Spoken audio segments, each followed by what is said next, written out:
सो दोस्तों, आरआईआर power electronics limited में हमें बहुत अच्छी खासी जो है तेजी आज के दिन देखने को मिली है।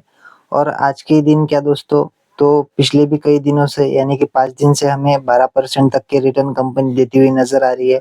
1 महीने की बात करें तो वहाँ पर भी 7% की रिटर्न कंपनी ने बना करके दी है।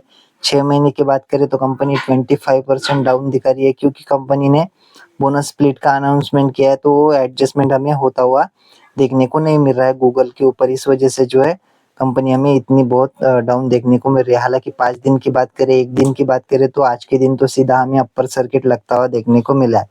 सो ये इसी कंपनी में नहीं है दोस्तों, जो कोई भी सेमीकंडक्टर की कंपनी देखने को मिल रही है उन सभी कंपनीज में हमें इसी तरह का परफॉर्मेंस यानी कि अपर सर्किट देखने को मिल रहा है, जिसके पीछे की वजह आपको पता ही है। एक तो ऑपरेटर्स भी एक्टिव होते हुए देखने को मिल रहे हैं। हालांकि ये छोटी कंपनी है, 1088 करोड़ का ही सिर्फ हमें मार्केट कैपिटलाइजेशन देखने को मिल रहा है। इस वजह से भी ऑपरेटर बहुत अच्छी तरह से ऐसी छोटी कंपनीज को मैनिपुलेट कर लेते हैं। लेकिन फिर भी जानेंगे कि इतनी जो तेजी है वो मतलब ऑपरेटर्स की वजह से ही नहीं है, और भी कुछ सारे रीजंस हमें देखने को मिल रहे हैं।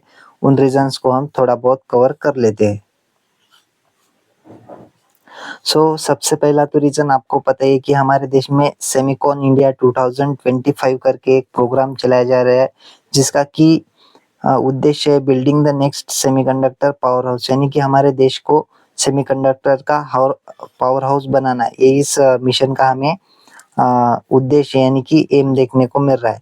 दोस्तों, ये 2 सितंबर से लेकर 4 सितंबर के बीच में कंडक्ट होने वाला है, जिसका कि वेन्यू है एशियो भूमि आईआईसी न्यू दिल्ली। तो न्यू दिल्ली में ऑर्गेनाइज किया गया है।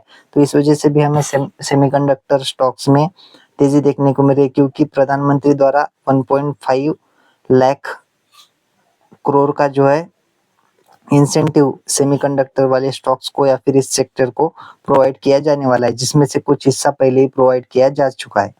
उसके बाद में यहाँ पर आप देख सकते हो कि सेमिकॉन इंडिया 2025 में जो है विक्रम करके एक सेमीकंडक्टर चिप हमें देखने को मिल रही है, जो कि इसरो द्वारा तैयार की गई है।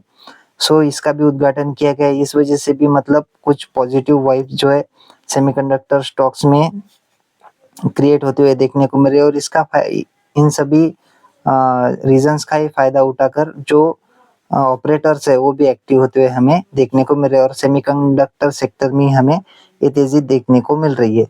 उसके बाद में अगर बात करें नेक्स्ट, तो कंपनी कैसी है। देखिए दोस्तों, ये ऑपरेटर्स या फिर तेजी गिरावट चलती ही रहती है, लेकिन तेजी देखकर शेयर के पीछे भागना ये कोई मतलब पागलपंती जैसी बात देखने को मिल रही है, क्योंकि चलती हुई ट्रेंड में तो कोई भी बैठ जाता है और फिर ट्रैप होने के चांसेस भी रहते हैं। जब शेयर ऐसा चलता है तब कोई उस पर ध्यान नहीं देगा, लेकिन जैसे ही शेयर अपना पीक बनाता है तो सब जन यहाँ पर बाइंग करने के लिए आ जाएंगे, लेकिन वैसे ऑपरेटर्स इसमें से निकल जाएंगे और इस शेयर को जो है डंप कर देंगे। हालांकि जब कंपनी फंडामेंटली स्ट्रांग रहती है तो वहां से बाउंस बैक भी जल्दी कर लेती है। कोई कंपनी जल्दी कर लेती है, कोई कोई कंपनी जो है थोड़ा सा मतलब उनको देर लगता है। थोड़ी मार्केट की सिचुएशन सुधार जाएगी, उसके बाद में वो कंपनी बाउंस बैक कर ही लेगी दोस्तों। तो कंपनी की अगर हम फंडामेंटल की बात करें तो 1800 करोड़ का जो इस कंपनी का मार्केट कैप है, स्टॉक का पी बहुत ही हाई देखने को मिल रहा है। हालांकि कंपनी हो सकता है आने वाले दिनों में पी को थोड़ा बहुत मतलब न्यूट्रल कर रहे हैं, क्योंकि कंपनी जैसे जैसे सेमीकंडक्टर में अपनी पहुंच बढ़ाती जाएगी वैसे वैसे कंपनी का प्रॉफिट इंक्रीज होगा और कंपनी का पी हमें नीचे आता हुआ देखने को मिलेगा, क्योंकि कंपनी फ्यूचर ओरिएंटेड बिजनेस में काम करती हुई देखने को मिल रही है। तो ऐसा मानकर चल रहे इन्वेस्टर्स की आगे चलकर जो ये कंपनी अच्छे खासी रिटर्न और प्रॉफिट जनरेट कर देगी। कंपनी का करंट प्राइस यहाँ पर आप देख सकते हो। आरओई जो है 12% का है, आरओसी 12% और आरओई 9% का देखने को मिल रहा है। फेस वैल्यू कंपनी का 2 का देखने को मिल रहा है। बात करें कंपनी के P&L स्टेटमेंट की, देखिए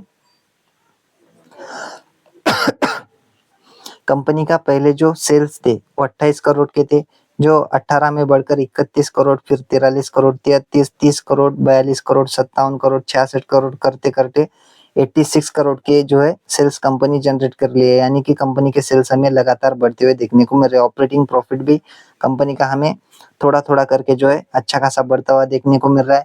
ऑपरेटिंग प्रॉफिट मार्जिन की बात करें तो 13% की है, जो कि पिछले साल से कंपेयर करें तो थोड़ी कम देखने को मिल रही है। फिर भी ठीक ही है, ऐसा आप कह सकते हो।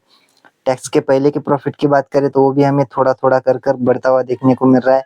अगर नेट प्रॉफिट की बात करें, तो यहाँ पर आप देख सकते हो 67 लाख का था, फिर 79 लाख का हुआ, फिर 2 करोड़ का नेट प्रॉफिट देखने को मिल रहा था, फिर 1.5 करोड़ का, बाद में फिर 1.5 करोड़ के आसपास था, जो कि बढ़कर 2022 में बढ़कर 2 करोड़ 82 लाख हो गया, और 2023 में वही 6 करोड़ 68 लाख, 2024 में 7 करोड़ 96 लाख, और फिलहाल तो कंपनी 8 करोड़ तक का या फिर 8.25 करोड़ तक का नेट प्रॉफिट जनरेट कर रही है। तो कंपनी का नेट प्रॉफिट भी हमें बढ़ता हुआ देखने को मिल रहा है। इससे हमें ये मतलब अंदाजा लग जाता है कि कंपनी का पीएनएल बहुत ही अच्छा देखने को मिल रहा है, बहुत ही शानदार देखने को मिल रहा है। हालांकि छोटी कंपनी है, फिर भी पीएनएल अच्छा ही देखने को मिल रहा है।